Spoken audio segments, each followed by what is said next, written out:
بسم الله الرحمن الرحیم. سلامونه او نیکې هیلې قدرمنو زده کوونکو، بیا هم تاسو ته ښه راغلاست. دویم هیله لرم چې جوړ او روغ به یاست. زموږ نننی درس بیا هم د پینټ په اړه ده چې نن به یې ووایو. تېره ورځ مو نوټپاد پروګرام ویلی ده. د درس له شروع کېدو نه مخکې بیا هم هیله کوم چې زموږ چینل سبسکرایب کړئ، ویډیوګانې مو لایک او شیر کړئ. نو راځو نننی درس مو شروع کوو. پینټ پروګرام څه ډول زه اوپن کړم یا یې راخلاص کړم. لومړۍ طریقه به یې زه آل پروګرامز ته راځم. آل پروګرامز په راتګ سره به اکسسریز ته راځم او بیا به هم په پینټ پروګرام باندې کلیک کوم تر څو اوپن شي یا هم راخلاص شي، چې دا یوه طریقه وه. بل طریقه یې دا ده چې زه به دلته پینټ ټایپ کوم او د پینټ له ټایپ کولو نه وروسته به زه پینټ پروګرام باندې کلیک کوم او ماته به پینټ پروګرام راخلاصیږي. او له دې نه وروسته بله طریقه چې ده هغه به زه رن ته راځم. رن کې په پینټ باندې ماته پینټ پروګرام نه راخلاصیږي، زه به ام اس پینټ ټایپ کوم او بیا به انټر کوم، پینټ پروګرام به ماته راخلاصیږي. پینټ پروګرام بیا هم هماغه مثلا کنټرول بټن یا کپشن بټنز لري، ټایټل بار ده، منیو بار ده، دا ریبن اضافه لري. د ریبن په منځ کې موږ ګروپونه لرو. هر ګروپ مثلا د ایمیج په نوم، کلیپ بورډ په نوم، ټولز په نوم باندې چې دا ټول دی په دې ریبن کې چې له دې ساحې نه تر دې ساحې پورې دا له دې نه تر دې ځای پورې ریبن موقعیت لري. نو دا ریبن ده چې د ریبن په منځ کې ګروپ موقعیت لري، د ګروپونو منځ کې کمانډز موقعیت لري، لکه مثلا ریسایز یو کمانډ ده، لکه مثلا کټ کاپي یو کمانډ ده، لکه مثلا خپله روټیشن یو منیو ده چې د دې منیو په منځ کې بیا ځان ته موږ کمانډز لرو. او دا چې دی سلیکټ یو کمانډ ده چې له سلیکټ سره بیا نور کمانډ هم دي چې دا کمانډز بیا دي سب کمانډز په نوم باندې یادېږي. سب کمانډز په نوم باندې دا کمانډز یادېږي. نو دا نوټپاد پروګرام د چی لپاره کاریږي؟ د نقاشي رسامي لپاره موږ کولی شو نوټپاد پروګرام نه ګټه واخلو. راځو نوټپاد پروګرام شروع کوو. نوټپاد پروګرام کې لومړی راځو ټایټل بار ته. ټایټل بار کې لومړی کوم کمانډ چې ده هماغه خپله کویک اکسس ټول بار ده چې په دې ساحه د کویک اکسس ټول بار ویل کېږي.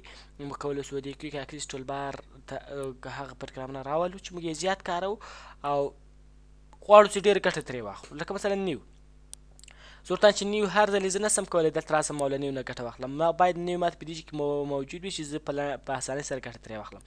اوپن دې ما دلته موجود وي تر څو زه په اسانۍ سره ګټه ترې واخلم. نیو دې نه وي په اتوماټو. له دې طریقې نه موږ ډېر په اسانۍ سره وي دي که دې نه وي. اوپن دې نه وي سیف چې دلته موقعیت لري غواړي چې ویډیو که دې نه وي. له دې طریقې نه مثلا تاسو کولی شئ پرنټ پریویو، پرنټ سینډ ایمیل، انډو ریډو، دا ټول تاسو کولی شئ چې ویډیو که دې نه وي.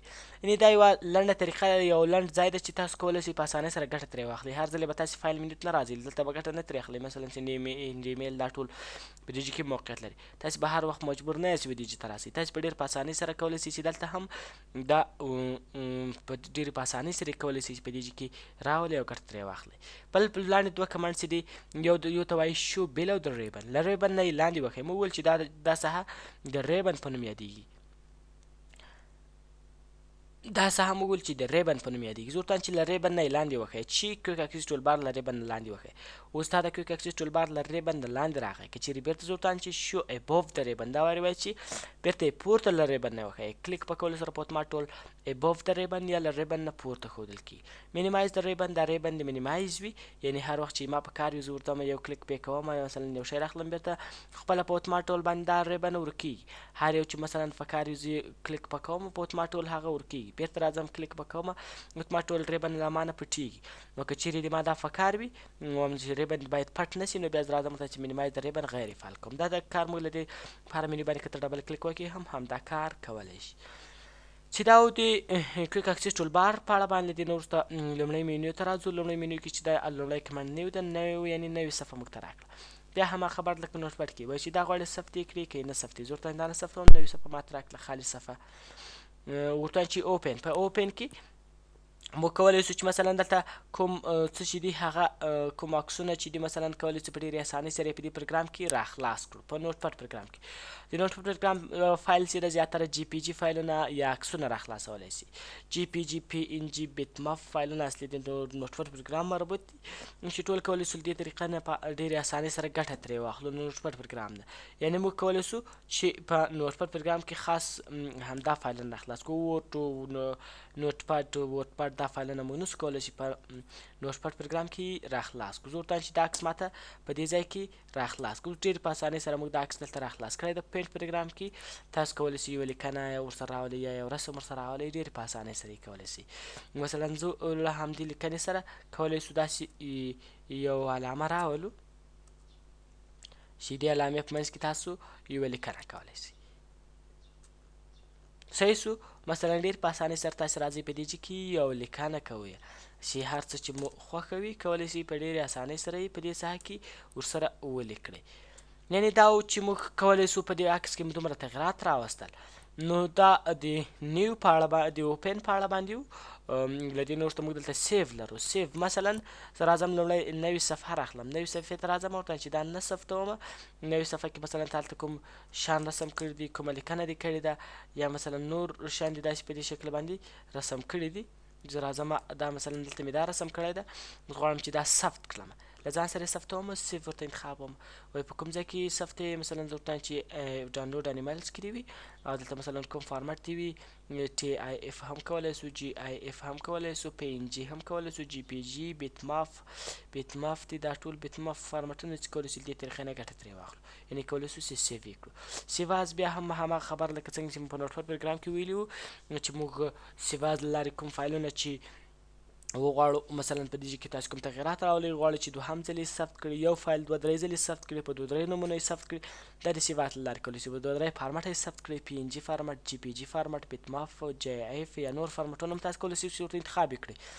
نو دا د سیواز په اړه و چې په مخکیني درس کې مو هم بحث کړی دی، یعنې د یو فایل په څو ځلې ثبتولو ته سیواز ویل کېږي.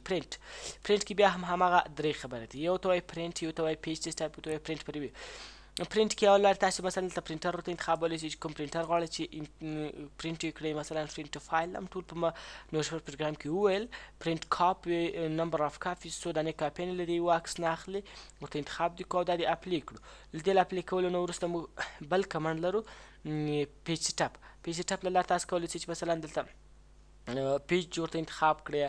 مثلا کومه ورقه غواړئ چې تاسو دا پکې پرنټ کړئ، زه ورته وایم چې A4 ورقه مې پکار ده، A4 ورقه مې ورته انتخاب کړه. مثلا بیا هم پورټریټ دې وي که لینډسکیپ وي، دا حالتونه ورته انتخاب کړئ. اورینټیشن، مارجنس دې وي، له چپ طرف نه دې څومره ساحه پاتې وي، له ښي پورته دې څومره پاتې وي، ښي طرف ته او کته دې څومره ساحه پاتې وي چې تاسو ورته انتخابولی شئ. صحیح ده چې دلته د پکسل اندازه ده، پکسل په اندازه باندې تاسو دلته ورته انتخابولی شئ. خیر پر اوس یې وایو چې څه رقم د دې واحد هم د اندازهګیري واحد هم ور چینج کړو. نو بیا هم ورته وایي چې سنټر مثلا دغه عکس چې ته غواړې دا دې په کوم ځای کې وي. لومړی زه ورته د دې راکموم او مثلا ورته وایم چې 40 دې وي. اوس وایي چې په کوم ساحه کې زه ورته وایم چې هاریزنټل دې په سنټر کې وي، یعنې له دې طرفونه دې په منځ کې راسي. که ورټیکل هم غواړم چې په منځ کې راسي، زه ورته وایم چې نه خاص ورټیکل دې په منځ کې راسي. په دې طریقه باندې موږ کولی شو ډېر په اسانۍ سره ګټه ترې واخلو.